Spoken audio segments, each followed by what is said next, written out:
Hello, everybody, and welcome to another edition of We Will Survive. My name is Kathy Brooks, and today is such a monumentous day that I am changing it up a little bit. Normally, I come on and I talk to you about some of the things that have happened in the black community and how we can go about making a conscious change. And I still believe in those things wholeheartedly, but today is a very different day. Today is a new day, a day that will live in infamy. You've heard that before. I may be exaggerating that much, but today is the day that I get to exhale. And not just me, myself, but we can all exhale. For the last 3.5 years, I did not even realize how much stress I had been under, how much anxiety I had been experiencing until today when God touched me with his finger of love and woke me up this morning. I got a text from my sister informing me that Joe Biden had reached 273 electoral votes, making him essentially the 46th president of the United States of America, making Kamala Harris the vice president elect of the United States. Now, ladies and gentlemen, you may not understand why I am so happy about this, but it's a lot of reasons. It's a lot of reasons. At one point, up until today, when a little girl would say, I want to be the president, a little black girl would say, I want to be the president. If people call themselves keeping it real, they would lead her to asking to be something else when she grows up. But on this day,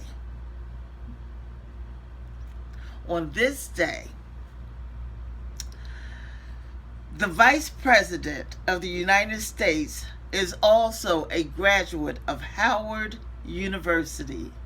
She is also a sorority sister of Alpha Kappa Alpha Sorority Incorporated. She's my soror. Skewy. Who would have thought that was possible in this country where 70 million people voted for Donald Trump, a racist, a sexist, an ageist, everything is. Who would have thought that this same country would have put a woman of color, in the White House? Well, I started texting my sister back. I said in 2024, maybe we can have another Harris-Biden ticket where Jill Biden maybe could be the vice president. And then my sister said, well, maybe Jill could be, had the education program. And that made perfect sense because she's a teacher and she knows what she's talking about, as opposed to that woman that's in there now who's trying to dismantle public education. So, yeah, maybe she could be that. And then we started putting people in different offices because now there's a possibility that black women, super happy, black women can do stuff in this country. Yes. And I'm happy about it. I, for the first time, am looking forward to what tomorrow will bring us. Yes. I'm looking forward to it because I see possibilities. I see endless possibilities. And I'm one of those people, if you give me an inch, I'm going to try to take a mile because that's who I am.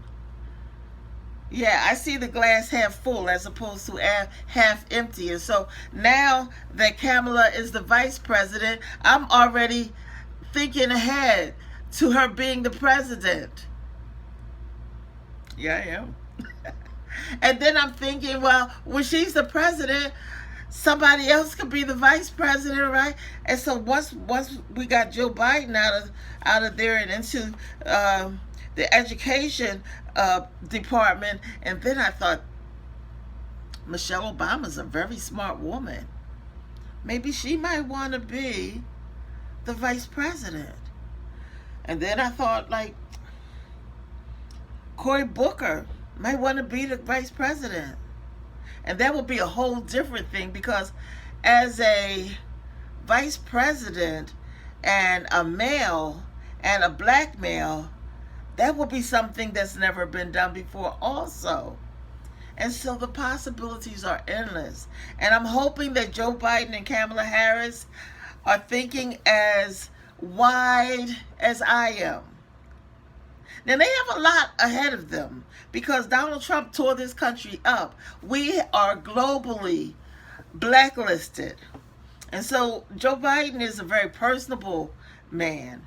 And I believe he can get us back on track with countries that have kind of written us off. I believe he can do that.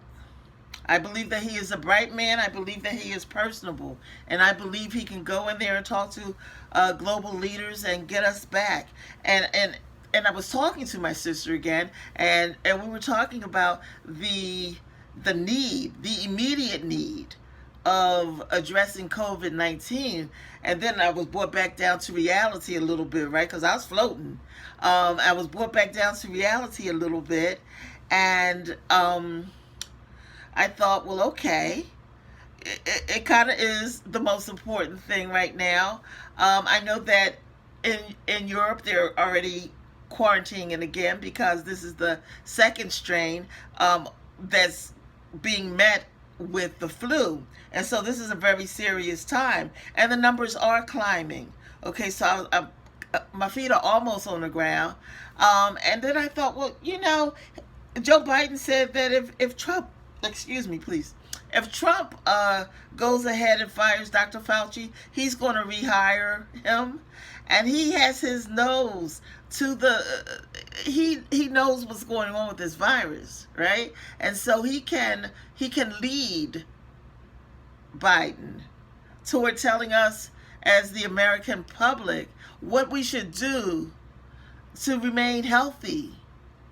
And if we have to stay in and quarantine, I beg of you, stay in and quarantine. Because the rest of the world stayed in before, during the first strain. And they quarantined and they opened back up. And their numbers didn't go back up because they listened. And because their leaders didn't give them mixed messages. Oh, you don't need masks. Oh, you need masks. Oh, this is just a hoax. Oh, such and such. Their leaders were educated and communicative. And so now we have that possibility that we're going to beat this virus. Okay, ladies and gentlemen, we have lost over 200,000 lives. And that we can't reverse. We can't do anything about that. Families are devastated still about losing people. Very few people have not heard of or known someone who has been affected by this virus. Whether they actually succumbed to it or whether they, recovered. We all know somebody because it is prevalent around the world. So families and friends are devastated. And we're so hung up on, this is my American right. I have the right to do this. I have the right to do that. And unfortunately, yeah, you have the right to do a lot of things, but you don't have the right to kill me by not wearing a mask. You don't have the right to kill me by not quarantining yourself. And so let's just get it together. We proved that the black community can come together and be cohesive and get a job done. We proved that because the last city that they were counting was Philadelphia. My hometown. I'm super proud of you all. My hometown. They got it in. And then my adopted hometown of Arizona, Maricopa County, made a difference as well. And so we got it in. We proved that if we want something bad enough, we can make it happen. So let's keep that momentum. Let's keep that momentum. And then I'm super proud to be of the Divine Nine, the black sororities and fraternities. And we got it in too. We pulled it together. We created pages on social media, and then we communicated with one another, and we got it in, and we got it done. And so if anybody tells you that we can't, don't engage them. They're negative. We don't have room for negativity. We don't have time for negativity. Don't engage them. We're going to get this virus under control. And then we have to work on getting our global situation restored. And then our finances. But if we get the pandemic under control, then we can go back to work and make money and revive our economy. But we can't do it if this state is open and this state is closed and this person is doing that. Let's work together as the United States of America. And let's get it done. Let's get it done. We have proven that we can get it done. We have proven. And I am so proud of you guys. I really am. I am so proud of you. I got this last week, I cannot count how many texts and emails I have received about voting. Well, I voted last month in the middle of October, and I mailed my ballot in, and they have a system where they let you know that your ballot has been received, and my ballot was received, and I was super happy about it. But I got information from Pennsylvania and from Arizona, and I was just so happy that people, I couldn't even, like, most times I'm like, snippy when people are sending me a lot of stuff that I didn't request, but these people were getting the job done, so I can't be mad at them. No way. No way. I even wrote them a little something, no way I could be mad that people are out there communicating the need. No way. So, ladies and gentlemen, let's not let this momentum die.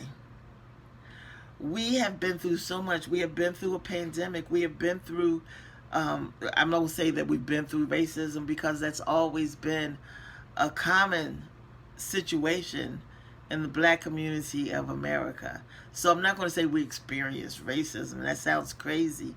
But we have shown the world that it exists here. And everybody knows how wrong it is, right? And a good number of the people in the United States have changed their minds about racism in America. And I'm super hopeful about that as well.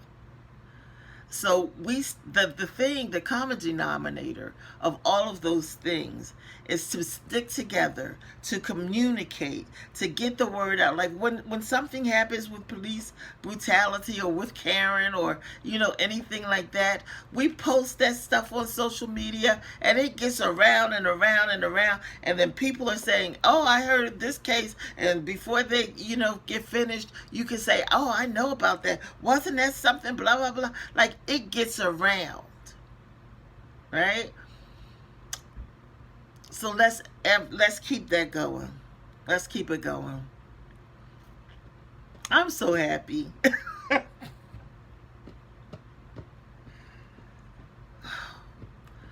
Only 3 times in my lifetime have I been happy about the outcome of a presidential election.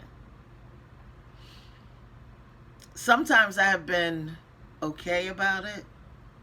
And when I started voting, my initial introduction into politics, I voted for people, and quite a few of them won, but I didn't understand politics. I didn't understand um, the the enormous undertaking that it is to run this country. I did not understand that. I was young, and as a young person, I was thinking about myself. And, I did my civic duty by voting. But then when stuff came on the news or something like that, I'd be like, oh my God, this is boring. But once I started to understand how each level of government directly affects us, then I made it my point to understand what these people are doing, the people that we elect. What are they doing once we elect them? And then once I found out what they were doing when we elected them, most times I disapproved of their little situation of the lobbying and these people make I heard Lindsey Graham say that he makes 170 some odd $1,000 a year. Well, that's not an average salary, but he does a less than average job. So I was super disappointed that he won, because he doesn't do anything. And I've seen him morph into several personalities. And the last thing I remember him saying is that black people can come to South Carolina as long as they are conservative. And yet he won. So let's not get too happy, although I am. Let's not get too happy and think that we've arrived at some, thing, some. No, we haven't arrived. We are in the process of arriving. Yeah. So our next move is to do something with the Senate. I think it's 50-50 right now. But we have something else to do. And then in 2 years, there are going to be additional elections. And then in another 2 years, there'll be, elections. And let's pay attention to our local and our state level. And let's keep the momentum going. And I'm not trying to make this country a progressive socialist country. I'm trying to say that this country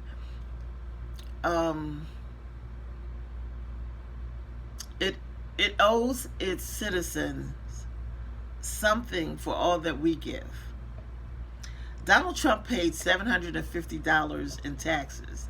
I certainly pay more than that in taxes. And so if he gets whatever he wants out of the country, all I want is equality and liberty and justice for all. Thank you, everybody. God bless.